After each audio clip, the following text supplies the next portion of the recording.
somebody asked me on the community tab, I think it was last night, I just read it this morning, how I regulate the heat when I'm trying to cook, especially like multiple things at the same time. Specifically, if I want something cooked at high temperature compared to something slow cooked. And the answer is this center section here, this cast iron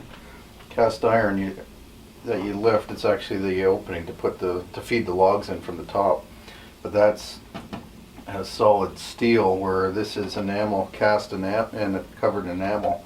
So that's much cooler than this center section. Plus, just being in the center gets that much more heat from the fire.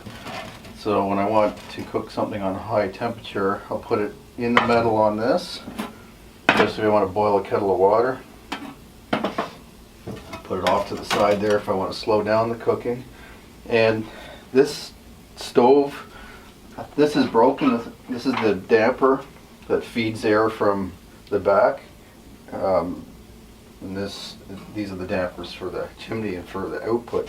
But the input, there's no way to really control the airflow except for this, which you're not supposed to do. But this is the ashtray. You see when I open that a little bit, what happens is that the air rushes in there and the fire really heats up quickly. So if I want to boil a kettle of water, especially a full one, I'll put it right in the center on this steel, and then I will open that damper up so that the air rushes up and it creates a really hot fire. Then I can just damp that down. I can damp these down, close these down, and then it'll be a slower fire if I want to just slow roast something all day like I did yesterday. So for eggs, for frying these potatoes, I want to get a little bit more heat in there actually. So that's the answer. That's how I do it. Getting the hang of it does take some practice. Of course, I've been doing this for almost a year on this stove, so getting pretty good at figuring it out. Actually, the second part of that equation is how hot it gets in here. So it's only -6, I think, outside right now, Celsius, and it's what, 20 degrees in here, so 68 inside the cabin. And if I get this fire cranked, which I'm about to do, to get these things cooking faster, it can get a little bit actually too warm in here, so I usually prop the door open rather than open the windows, although I do that sometimes too. But the door, she likes to go in and out anyway, Callie, so might as well crack the door open, then she can decide if she wants in or out. You just have to keep an eye on the mouse situation. Once I get one in here, I tend to get several. And then when I get rid of them, it's good for a while typically. I haven't trapped one in here since a week ago or something.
Pig.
Don't go.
Man, is it ever bright out here. the snow, which is not going to last long. The snow is going to be gone by the time we wake up tomorrow morning. So what I'm doing here is scoring that line all the way around, so that when I knock out the chunks, the pieces that I'm leaving in after I cut with the saw cuts down to the line, when I knock those out, that it doesn't rip past that line. I don't want little tear outs all the way around the edges of that saddle notch. So by cutting through the wood, cutting through the fibers right at the edge of the wood, when I knock those out, like I said, it'll knock out flush with the line, not past the line.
Clean.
This is one of the reasons I keep hesitating to put a porch on here, besides the fact that it's not the easiest thing to do now.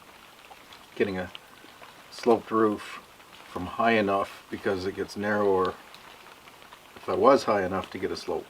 In other words, it's only 10 feet wide here, right? So by the time I went up, say 3 logs, it's only about 8.5, 8 feet wide, which is awkward because then I'm gonna have to flare the roof out or something. But anyway, the main reason is this: it's so sunny right here that if I had an overhang, first of all, no light would get in this window, and I wouldn't be able to sit out here at this time of year and enjoy the sunshine. It's, well, even in the summer, I guess, if it's cool enough out, it's nice to sit here. The sun's actually high enough to peek through the clouds, of course, because that's how I charge the solar panels as well, or charge the power bank with the solar panels. But right now, with the sun lower, it comes in nicely just above the kitchen into here. This is late October, so the solstice is still another month and a half away, which means the sun's going to be even lower, but it still wouldn't clear this roof and shine in that window. So adds lots of degrees to the comfort out here by having this south-facing wall and being able to sit out here and have lunch, which I do almost every day if the weather's nice. But this is a very brief period of sunshine. We're about to get a storm move in and get some heavy rain tonight and tomorrow, which will melt all of this and make a big mess.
They'll look straight until you start picking them out to put the next course on, and you realize how many are curved. So in this cabin, I'm going to, instead of putting full logs across everywhere then cutting out the openings, I'm going to cut the logs shorter so the openings are pre-installed.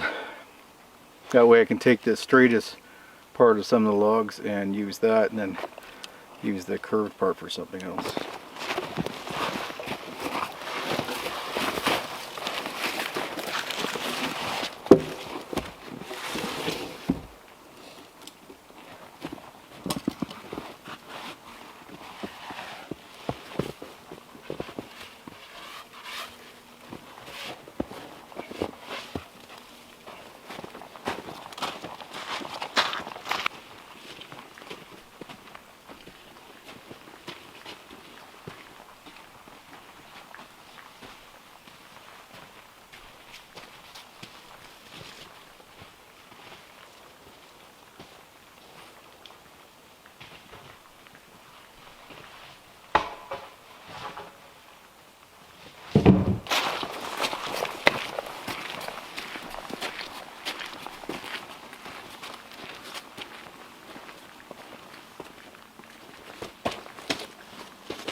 for about an hour and a half. I'm going to shut the camera off and try to get these things notched before I go in for dinner. Temperature's starting to drop, of course, as the sun goes down, so it's going to be cold. So I'm going to have to work as fast as I can. And the reason I want to get it done tonight is because that rain's coming in. I won't be able to work out here at all tomorrow by the looks of the forecast. So what I'll do is just collect all that moss and maybe do a little bit of work inside the loft. Yep. All right.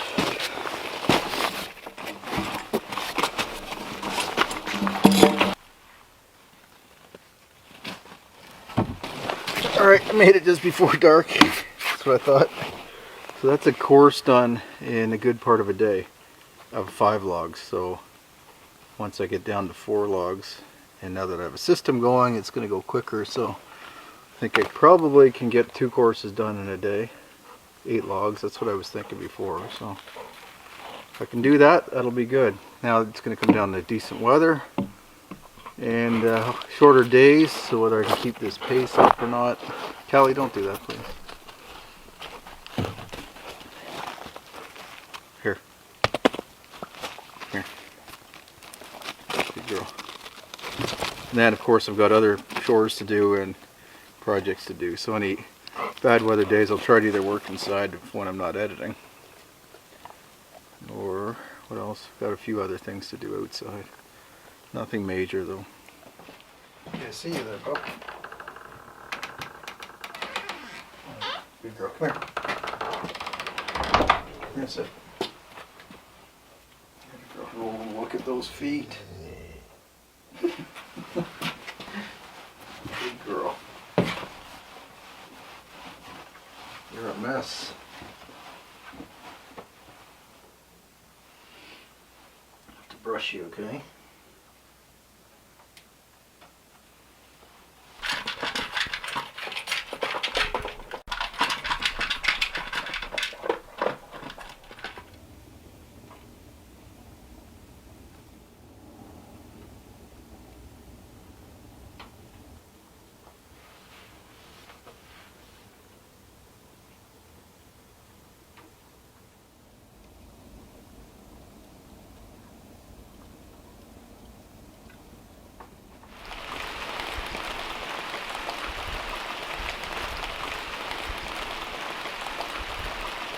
Morning.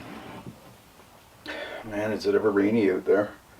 I have 4 inches of snow that was on the ground starting to disappear quickly now. It started raining about, I don't know, 1 or 2 in the morning, I think. It's supposed to continue most of today, so... Callie, what are you doing? You want to go out? We're both tired this morning. Callie's still lying in front of the fire. So I was throwing the logs around all day yesterday, putting the second course of logs on the sauna, and she had her training dummy with her, and she drove me nuts with bringing it up to me every couple of minutes, so I was throwing that for her all day. So she's exhausted. I think she went to sleep or bed about 7 o'clock last night. So today's not going to be very productive, outside at least. I need to collect all the moss, so I will be doing that. Down in the valley here, it was still covered in snow, but now that it's going to be melted off, I can get in there, take all the moss that I need, stockpile it. I think I might actually put it in the cabin like I did this cabin, so that I can thaw it out with the wood stove once I get a roof on. Problem is, if I put it outside in a heap or something, it'll just freeze solid. I can't even get any pieces off of it, and I need enough to cover the entire roof, so I need quite a bit of it. So anyway, while I'm sitting here waiting for breakfast to cook on the stove, I'm just reading your comments on the latest video I just uploaded, which is the tool video.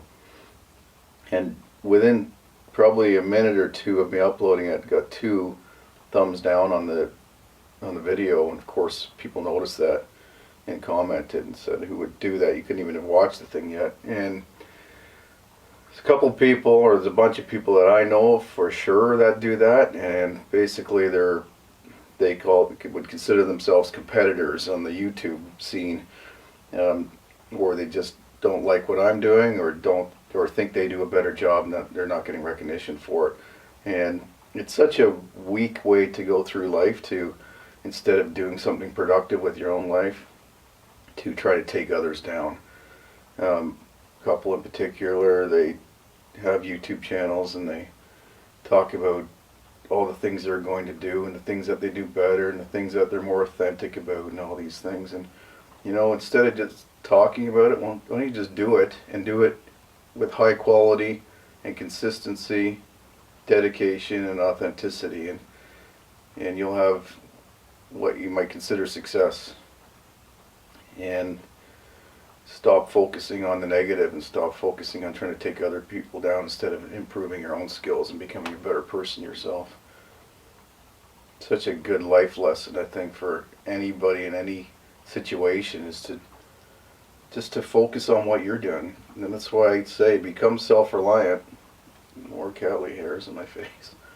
Just become self-reliant and stop worrying about other people think and do. Just do your thing and become good at it, so you're confident, and then you care less about what people think about you, and you care less about what other people think. And then you can start looking at people that are successful in whatever they're doing, or have an enviable lifestyle, or whatever it is that you envy or that you're jealous about, and create it yourself. And then maybe just look at that person as somebody to learn from, or to be friends with, or business partners with, comrades, whatever. Just try to focus on that instead of the negative side of it. I guess be inspired or be motivated to do something better with your life. We're all capable. There's a lot of literature out there that says that the number one predictor of success is intelligence, but number two is conscientiousness and work ethic. And I think we're all closer in our abilities than most people think. I think a lot of people think that they're incapable of doing something, therefore they don't try. But I've seen so many times and so many people in my life that are so close to having a great life, and they just make a few bad decisions or make a bunch of little bad decisions that don't seem like much at the time, and they stack up and become a miserable or unhappy life. I think if they just worked on each one of those individual things and put more thought into every action, every decision, and then started stacking up good decisions and productive decisions on top of one another, that becomes a great life. Got a question here. Probably a young guy asking why guys like me aren't super built, like big, massive bodybuilding type muscles. And I think the simplest answer is that bodybuilding and building mass is typically very strategic and focused. And you need to work on one thing, work on building strength, so lifting heavier and heavier weight every day with great nutrition to build muscle back up, and long recovery times. So good sleep and adequate rest so that your muscles can rebuild themselves. That's very focused, but it's also very one-dimensional. So you need to have enough time to really dedicate to doing that thing. Where guys like me, or guys that work in construction or do any physical work every single day, first of all, you don't have incremental increases in load typically. So in other words, you do the same job every day. So these logs, I haven't been doing this type of work for a while, throwing logs around all day. I'll go back to being more muscular than I have been for the last year or so, let's say, because I'll be lifting heavier and heavier loads for a while, especially as I get closer to the top of the cabin, start lifting things higher. So I'll be doing more repetitions and breaking my muscles down even more. And I'm feeling it this morning. That's why I'm still sitting here in front of the fire. And then if I eat properly and get good rest, I'll start building bulk back up. Well, that goes, it's basically something, it's a principle that works in everything in life. If you focus on one thing and become very good at it, it takes that focus. It takes focus and dedication to become good at something, at anything really. And that's one thing I've never been good at, is focusing on just doing one thing. I've always had the mindset that I'd rather live a full life and do a whole bunch of things and dedicate myself to one thing. I did like bodybuilding when I was a teenager, and then when I was in the early 20s I stopped doing that. I'd always lifted weights a little bit, but I wasn't focused on building massive body because I had too many other things I wanted to do. And strength training helped me do those things because, you know, most of the things I like to do are physical. I did play hockey and soccer. It kept me in shape. Ended up being a decent sheet metal worker and quit that to become an office worker, essentially, a business and entrepreneur, I guess. So a lot of things that I've started I haven't finished, or I've just left those as a piece of my life instead of the focus of my life. And that's the way I like to live. I'd rather do that than becoming great at anything. I'm not a great carpenter. I'm not a great log cabin builder. I always say, if you want to learn how to build a log cabin, and watch a log cabin home builder, not a guy like me. So there's a lot of things I do. Cook. I'm a decent cook because I like to eat. That's really the only reason. I started cooking when I was a teenager because I wanted to feed myself and feed myself big, healthy meals, especially back then when I was working out a lot and I needed healthy meals that the rest of my family wasn't eating. So yeah, I'm pretty good at a bunch of things. I'm not great at really anything, I would say. And that's the reason, but like I said, I wouldn't have it any other way. This is the life that I like to live. But when you do something, or when I do something, I like to do it to the best of my ability with the experience and the knowledge that I have. So if I am doing work outside, if I'm working on a cabin, I'll do some research and I'll focus and dedicate myself to that. If I'm making a YouTube video, why not do the best YouTube video I can do? So I enjoy that. I enjoy trying to increase my skill on whatever I'm doing, and YouTube videos are one of those things. I put a lot of effort into filming, put a lot of effort into trying to show you my life and show you the beautiful place that I live in. And in the editing, I spend as much time as I have to spend to get that done. If it's not ready in time, then I don't upload it at that time. I put that off. So sometimes it takes 2 days to make one video. Sometimes it takes 4 hours, depending on the type of content and the way that I filmed it. But that's, you know, for all those people that are hitting the thumbs down, I mean, legitimately, I'm sure people just don't like me and they're giving me a thumbs down for that reason. But for people that are literally just jealous or envious and think they can maybe bring me down a notch or take, I don't know, just add the negative thought into the channel. It doesn't work on me, first of all, and second of all, it's not a good use of your time. You should focus on just becoming a better person yourself, or a better YouTuber or filmmaker, or whatever it is that you're envious of or jealous of. Well, it's starting to get lighter up there and out there, and the rain's not going to stop, so I better finish up breakfast here and get outside and collect that moss and get it into that cabin. See if I can dig up one of my tarps here off of something else, off a wood pile maybe, and cover that as well. So anyway, thanks for watching this video. I really appreciate it, and I'll see you up at the cabin next time. Take care.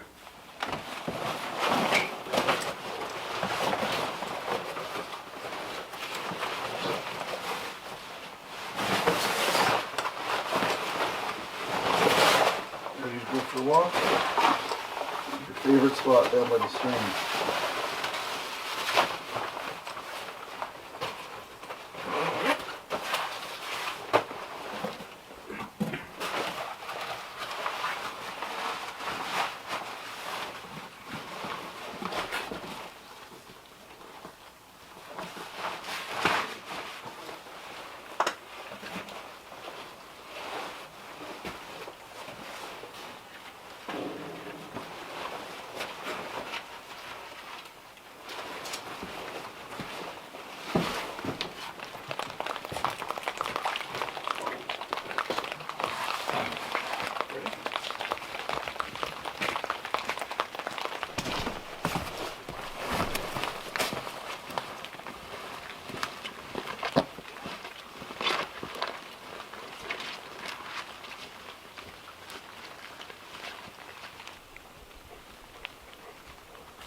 Not as good as I thought it was going to be.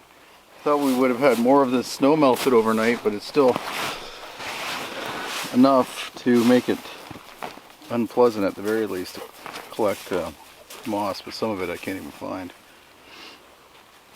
I think what I'll do is wait another day, hope that all of it goes, all the snow goes, and then I can see all of the moss that I want to collect and collect it before the snow comes back or freezing temperatures come back. That's worse actually, because once it freezes to the ground I can't lift it up without it just breaking apart, if I can get it up at all.